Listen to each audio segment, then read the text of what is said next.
what I love is that the call came from outside, and so Yes.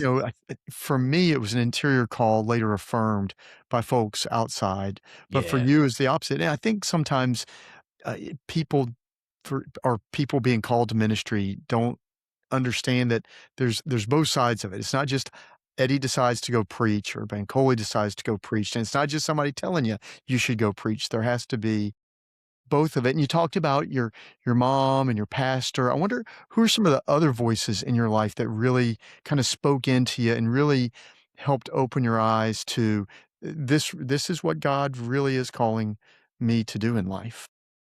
Yeah. So, it's so interesting. I would say my formation started early. There's a man who was like a grandfather to me. He was a pastor. He's now in the cloud of witnesses. But his name was Reverend Dr. Donald Cole. Um, and he actually was the first person to give me my first serious Bible study materials. And I think at the time I probably was 13. And he gave me a Strong's Concordance, taught me how to use it.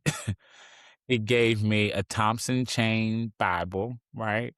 A Matthew Henry commentary with the Bible, right? Some basic tools and showed me how to use it. He took me through it and gave me access. And these were coming out of his own library, right? So it started then 13. Of course, and I didn't mention this, but my pastor started sitting down with me as well. I think at the time might have been 14 and a half, 15, early 15.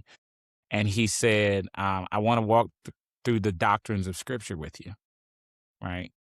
So then Pastor John Robinson was another pastor in the area that really had an affinity for and a heart for young preachers. He definitely was another person that gave opportunities, spoke into my life and things of that nature. But I would say there were different people along the way. I can go back to even when I was very young, a woman by the name of Mother Lewis in the Kojic Church, right? She would speak to me. You know how people are, "Oh, baby, God has a calling on your life," you know. So, so there were many people along the way, and there's another woman named Reverend Senada McFall. It's such a beautiful relationship that we have. She texts me every Sunday, even now, Wow. after listening to our 8 o'clock service. She'll go to her church, but she'll text me every Sunday a word of encouragement or prayer or response to the message. She's known me actually even before. This is the way God works. I started going to a music school that was in her house. It was called Shirley Abel School of Music, but they held it in her house when I was younger. Then we started going to the same church, the church that I preached my initial sermon in. She was a minister there many years later, and so she heard me preach my first sermon and everything, and she still texts me today. So there's so many people